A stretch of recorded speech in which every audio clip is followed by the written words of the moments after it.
Loisaida for hosting us. As the Nuyorican is under reconstruction, we host all of our events now here, most of our events here. Tonight we have a beautiful feature and a beautiful open mic list from what I can see so far. So first I want to get into the rules. I have to do this on my screen now. I know if you've ever been here. All right. This is not my script. I don't know what this is. This is not my script. Anyway, I feel like I got this. I just gotta give rules. I've done this a million times. Here's the exit to your right. Feel free to make another right. You're gonna find the bathroom and the water jug. Please do not leave in the middle of a performance to use the restroom. Maybe wait until after. Please put your phones on silent. There is maybe like 3 to 5 minutes during the time that the poet's gonna be on the microphone, and we would hate in those 3 to 5 minutes to hear your ringtone. People don't even use like nice hip hop tracks anymore for their ringtones. Please, I don't want to hear it. I don't want to hear it. So silence your phones now. Again, we are borrowing the space, so please, no graffiti, no garbage. Take care and respect the space. We love Loisaida. What else? I think that's all for house rules, yeah? Cool. Open mic rules. Do not touch the microphone. I will set it up for you. My sound guy hates that. I don't know, it does something to his ears, but I got you. So when you come up to the microphone, I am going to adjust the mic for you, okay? We no longer live stream because we want to have a safe space, so there's no need to worry about that. What else? You have 3 to 5 minutes on the mic tonight. My lights are over here at the merch table, so I assume, hey, here we go. Paul is going to have us on the lights. When you see this, that means your time is up. It is time to go. But we have a short list today, so they should be about 2 to 3 rounds. If you want to do 2 to 3 pieces, you will have another opportunity to come up, okay? I'm going to introduce who's on deck, and that's going to be the person that's going to come up after the person who's on the mic or coming to the stage, okay? I'm going to open up for our feature. And then I'm gonna introduce her, yeah? Oh no. Yeah, all right. I appreciate y'all for hanging in there with me. I usually do something old and something new. So I'm gonna run this little new piece past you guys. Hey, who said it? Let's try again. Let's do it. This guy in the front, he knows what's going on. So whenever an artist comes up to our microphone today and they say, I have some new material today, you're going to bless them with the honorable phrase of, and we're going to feel that. We're going to be empowered. We're going to be so excited to share our new baby with you, okay? This is perfect for the season. Girl, you paid your taxes. I paid mine. Yes, I know where the money goes. No, I don't know what it sounds like when a bomb takes a child from a mother. Girl, it's tax season.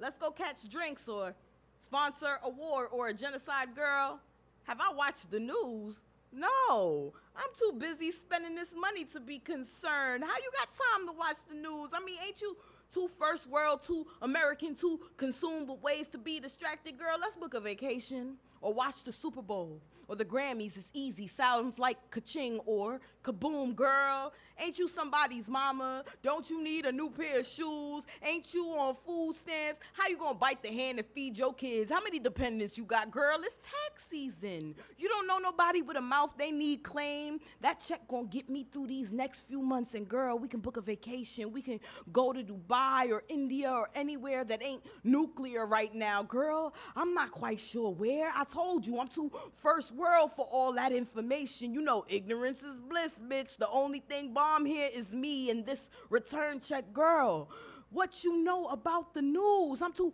busy spending this money to be concerned, too consumed. All right. All right. And now I'm going to do something old just to heat up the space, and then I'll introduce our beautiful feature for the night, okay?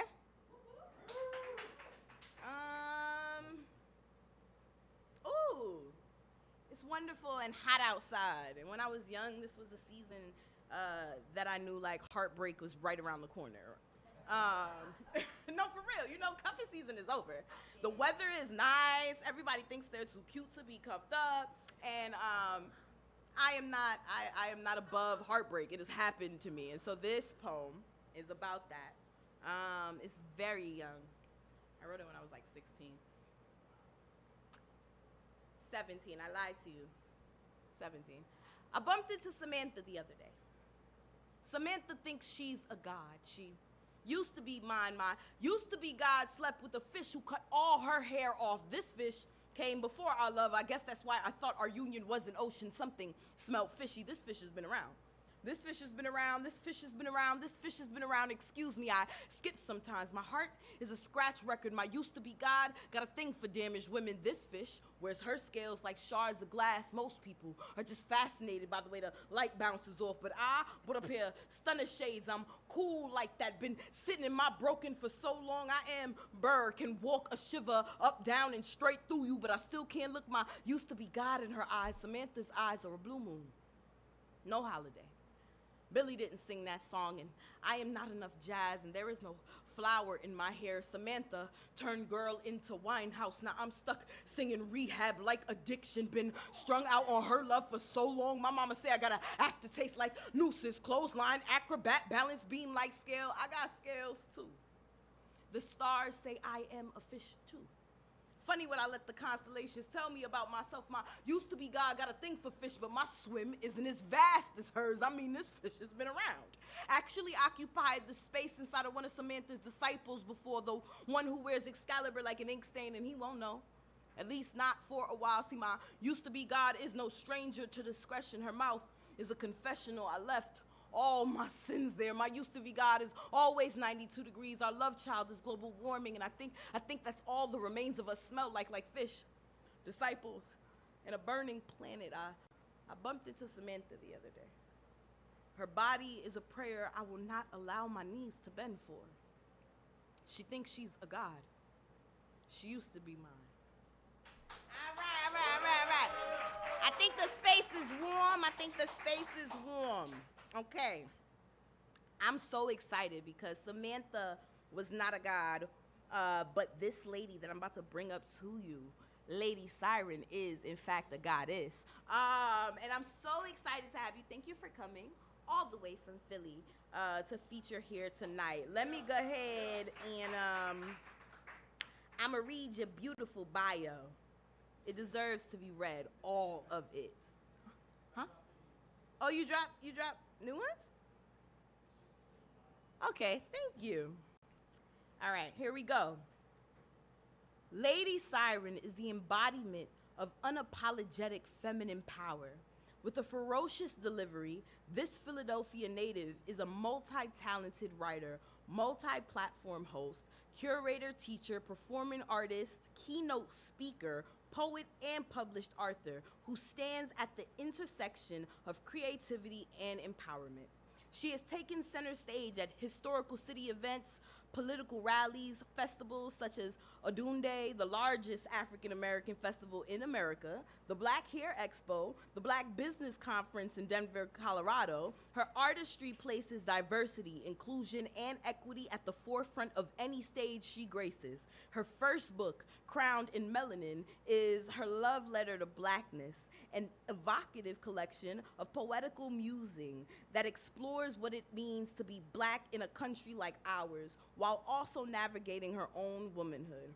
Her poetry speaks to the complexities of sensuality, trauma, and triumph, offering women a sacred place to feel seen, powerful, and free. Y'all, the bio might have been enough for tonight. Go ahead and give it up real loud. I mean loud, like you getting, you know, a tax break, okay? Loud, like we might get a new president. Loud. Give it up for Lady Syren. Thank you. You're welcome. All right, peace and blessings. How y'all doing? Okay, y'all talking now. Okay. Thanks for warming them up, somebody's mama. So yes, I am the Allen, PKA, poetically known as Lady Syren, and I'm a self-proclaimed perfect blend of feminine and fire. I would like to think we're going to build up a little bit to maybe some fire. We'll see. Opinions and all. But real quick, did anybody know like that this is National Poetry Month? Did y'all know? Yes. Okay, so poets out here doing their thing. Anybody ever date a poet before? Has anybody ever been interested in dating a poet? Or an artist, a creative, an imaginative mind? Okay, I see one. I see one here, and I hear a lot of commentary. So yes, in honor of National Poetry Month, I figured I'd talk about some things. And I'm not going to give too much like backstory or disclaimers because I want to just give you the piece, and then maybe we'll talk about it after. Okay? Yep. Okay. But as is tradition, I need to complete my outfit.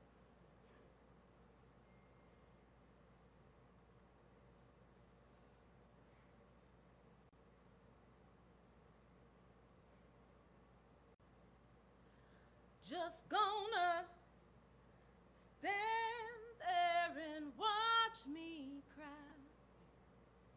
But that's alright because I love the way you write. I love the way you write. Of all the lies I've ever heard, I love you was my favorite. Poets, such masterful storytellers. But how often do we question the stories they're telling themselves? The ones the ego whispers to the fingers. The ones that tell them they're bigger than they are. The ones that tell them they're better than they are. And I ain't just talking a performance they put on for the audience. But I loved the poet once, twice. And I learned something. Some men don't want connection. They want material. But I loved him. A man so mesmerized by the mistress in his manuscripts missed so many moments with his missus. How are you so tapped into the craft, but too illiterate to read the love poem standing before you? And they said, just write the poem. Well, okay, now you're gonna get one. But therein lies the difference. The poem written about you will never be as sweet as the poem written to you. But the poem written to you will never be as sacred as the poem written for you. See? Context is everything. So if you get it because you got it. But if you don't get it, then that's just what you get. And what I got when that man gave me his words, that if it wasn't in a book, then he couldn't keep it. I love the way you write about the soul-gripping love you never had the capacity to give. Penned images so vivid I could reach out and hug it. But anytime my arms reached to you, turned up empty-handed. What good is a man always writing, but can't read the room? Softly communicated what hurt me. Opened all of my pages and showed you my healing. You took my pain as playbook to run that shit back.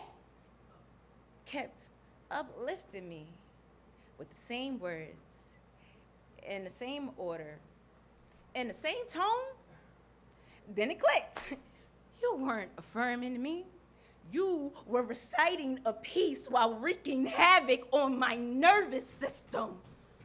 Just gonna stand there while our story burns.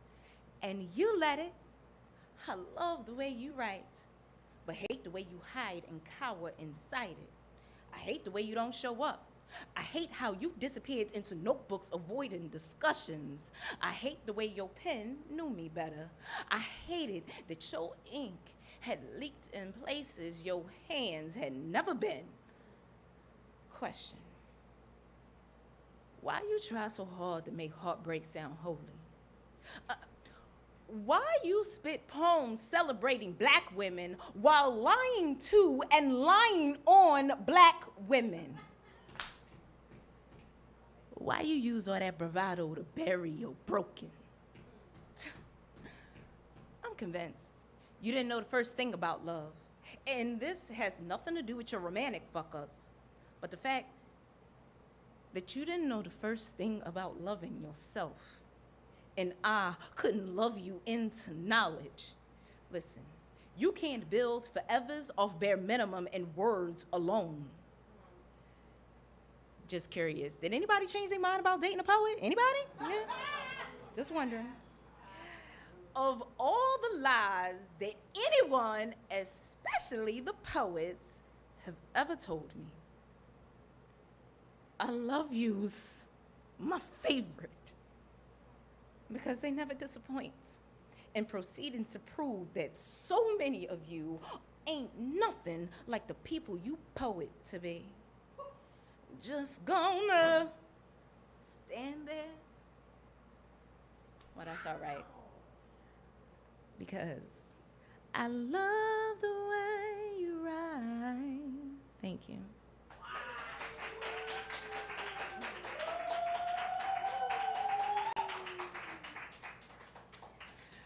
So yeah, maybe it works for some people out there, you know, and maybe it'll work for you in the future. It didn't work for me.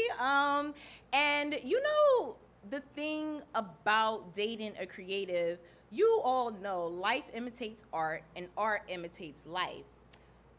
But the delusion that happens with some people in their notebooks, you know what I mean? It's kind of given like sunlight to the vampire as is accountability to the professional victim. I'm just saying, like, every single story, you're the victim? Like, no accountability whatsoever. Like, you moved here, you fucked up, and then you further fucked up, and now I'm the bitch for spitting poems? I'm just saying, you were the heartbreak, and now I'm the drama. Let's be real, okay? So, yeah. Didn't work out for me, but good luck to you all. But outside of just like trying to date a poet and trying to date people in general, we all know the saying that, oh my goodness, the dating pool got fecal matter in it. It's got E. coli in it, y'all. And there is a very unique existence for Black women in particular. That intersectionality we talk about truly is an amazing phenomenon that I think needs to be studied more. Definitely not about to happen with, anyway, we're not going to get political. We're not going to get political. I said I was pulling all those poems off the shelf today. However, I want to say this. Regardless of the pain or the things that you may hear me say, I am not the sum of my pain. I'm not walking in that. But for y'all, these might be some dope poems. But for me, this is literally what I call life. And I don't speak in hyperbole. You know what I mean? So regardless of how it ended, pouring love into sometimes undeserving spaces does not make you unlovable. Take the lesson, leave the label. And that's where I'm at with it. Leave the label. And Black women carry this strong title in so many spaces. It's like, you think about Black women, oh, strong is somewhere in the next 3 words that is going to describe her, okay? Even when we don't actually have the energy or the strength or the capacity or the time to be strong, it is what is expected of us, because so often in the midst of the storm, we bend so far, but we do not break. So this next piece is called Bamboo Baby.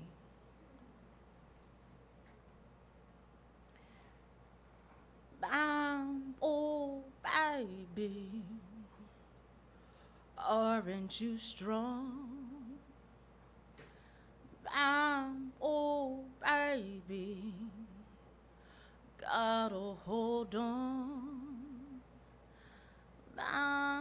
Oh, baby,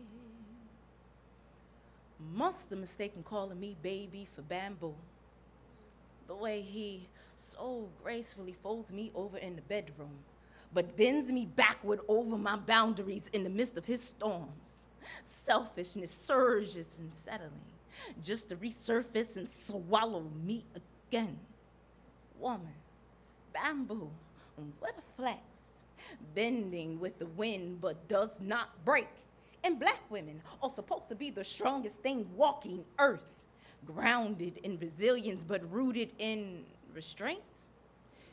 Is that why we are often tested, pressed, and forgotten at the feet of the men we love? Oh, baby, aren't you strong? But there's a softer side of you yet. Clothing made of your fibers are softer than cotton, more durable than synthetics, and healthier too. Oh, baby, gotta hold on to yourself more than any romance. 'Cause ain't that just like a man to wear the soft covering of his lady's love over to another woman's house? Wrap her in a luxurious fabric custom made for him, sharing its warmth without your permission? Oh, baby, aren't you strong enough to bear the weight, as expected?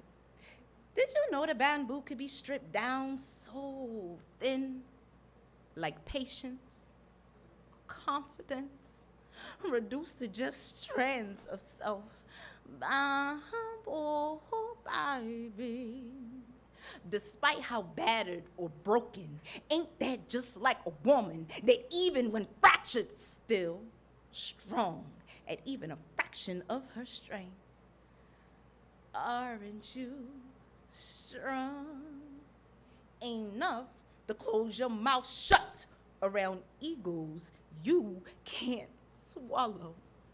'Cause before the gritty sharpness of shut the fuck up almost shredded your esophagus, left your voice for dead, bleeding out amongst all the promises broken in disrespect, aren't you strong? And bamboo, such a pliable plant, so be compliant in the convoluted complacency that contradicts. Oh, baby, gotta hold on to the coercion and apologies that mourn in the graveyards of our silence. Dead tongues don't talk back, with teeth heavy as tombstones that sit on the sacrifice of our being a woman trying to please a man. And ain't I a woman? Always trying to please my man. Gotta hold on to the fact that you deserve to exist and to properly be loved back while doing it. You know what it said that bamboo can grow up to 35 inches a day? And maybe that's why we're able to regrow our hearts so fast. After every earth-shattering experience, regrow, reconnect, and try again. Oh, baby, hold on and stop allowing others to cut you down to build warm and cozy places to live in while you remain unhoused, unprotected, and unloved. The next time a man tries to uproot you, I pray it is to build with you and not use you to build something you don't even feel at home or safe in. Oh, baby, aren't you strong? So please, keep holding on, my oh, baby. Thank you.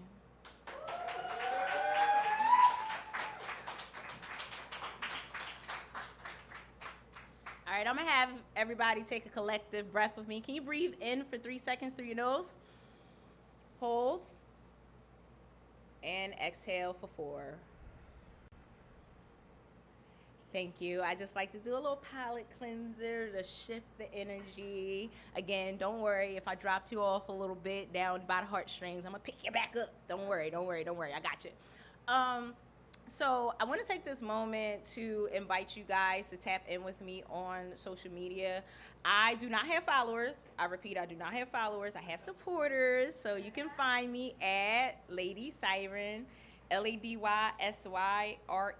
Yes, it's right there. Thank you. I appreciate you guys, audio, visual team. I have some books. I'll talk about that later. So I want to call my power back, okay? Because again, I am not the sum of my pain, and I affirm that. However, I kind of want to have a little fun. I don't know. Do you guys want like some poet alliteration wordy shit, or do we want to stay in the soft love like affirmation? Which I want?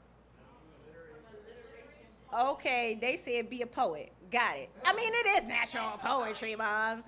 All right, so for all the talk that goes on around relationships, love and loss and blah, blah, blah, all of that, right? I feel like there's enough accountability to go around. Don't get me wrong. Like, yes, I will throw that word at quite a few people. I might beat a couple people over the head with it, but I hit myself first, y'all, okay? I'm not one of those, like, you're always wrong and I'm always right. That's just not a thing, okay? Although it is rare. Anyways, so I want to talk about this battle of the sexes that we be having going on in this dating world. The struggle within a struggle, tied up in another struggle, is the reality of being a black woman living in America, which means I'm the last miss on the list, but the first to be dismissed by misguided men we're meant to survive the struggle with. Instead, it's a tug of war on who started, perpetuates, and continues to reignite this war amongst the masses of black and brown bodies. It's a match of masses massively remastering and repackaging the strategies, but the ramifications remain the same. And y'all get this. We ain't even in a game, just the pawns at play, right into their palms, practically providing our pair of counterparts playing puppeteer, a perfect pulley system to pull our strings on. Translation, they aren't even doing the heavy lifting anymore. We are. We do. Position our fears in all the right places, internalize hate in all the right faces. It's a mirrored problem we're facing, but we're steady pointing fingers with three pointing back. At what point do we stop? Take stock of unspoken contracts we sign. Despite the systemic dysfunction, take accountability for our state, for this space in between us. See, we all in long distance relationships with love for one another. We're steady touting the titles of king and queen, yet too deep in the distinction of divinity, all while deepening the divide. Delineating the difference of who does more damage doesn't do us any good, yet a disservice. We're dealing damage with a double-edged sword, dissecting the dysfunction rather than getting at the root. But I get it. Some of y'all too afraid to dig that deep. Sealing the deal post simply scanning the surface and somehow sick when you sexing in them satin sheets. Seeing semblance of Satan, too wrapped in them silky sixes, since some sisters so stuck on snagging a solid six nigga. Y'all don't know what that is? He gotta be 6 foot, pulling 6 figures, pushing a 600 horsepower whip, 6. Yeah. I see the seductive saboteur said he's sitting and standing, setting his back, said he's scrounging for change, take a lead to the bank or buy her a bag, but you better believe your brain be what you really should flip. And I can say this because I'm a lady, and sometimes we be tripping, am I right? But fellas, I ain't forgot about you, because it ain't just an issue of cash that's petty. When a bunch of brothers out here bigging up Becky, don't get me wrong, and don't take offense, okay? Because love is love. But if the justification of your situation comes at the specific expense at downing your sis, then I do declare you's a dunce too. What? You want a beauty, big boobs, itty bitty waist, a big old booty, and a bobblehead. Oh, y'all don't know what that is either? All you want is this? On your D, the one in your pants, alter all your decisions. Don't go generalizing agenda just to meet your agenda where in general the double standards is bucking us both. Listen, some of y'all got this shit backwards. Shit is all mixed up. This is more than miscommunication. This is misaligned flames. And you wonder why we keep burning the bridges that could bring us over to salvation, lead us to finding each other again. Listen, I'm not saying meld the monolith of melanin. I'm just saying we could do better than this. We need honest and open conversations without any misconceived notions or need to be right. We need to fight to find understanding rather than going toe to toe with one another, because I need and love my sisters just as much as I need and love my brothers. Thank you.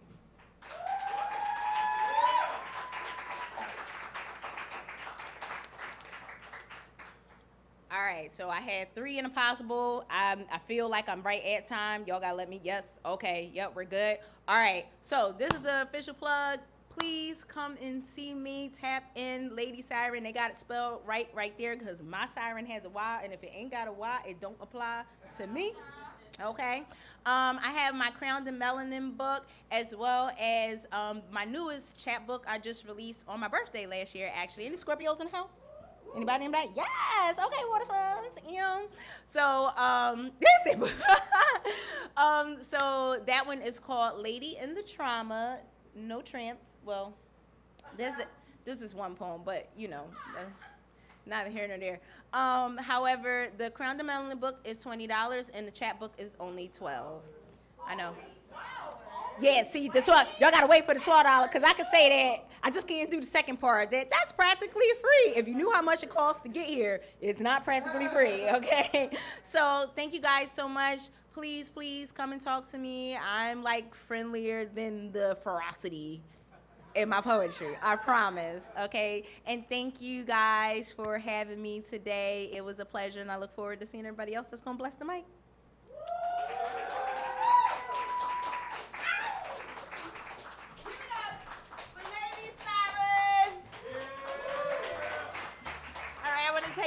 I want to take a moment to say bye-bye to my family watching from home. Thank you for tuning in. Don't forget, if you want the full show, be here in person. Until next time, guys. Bye. Awesome.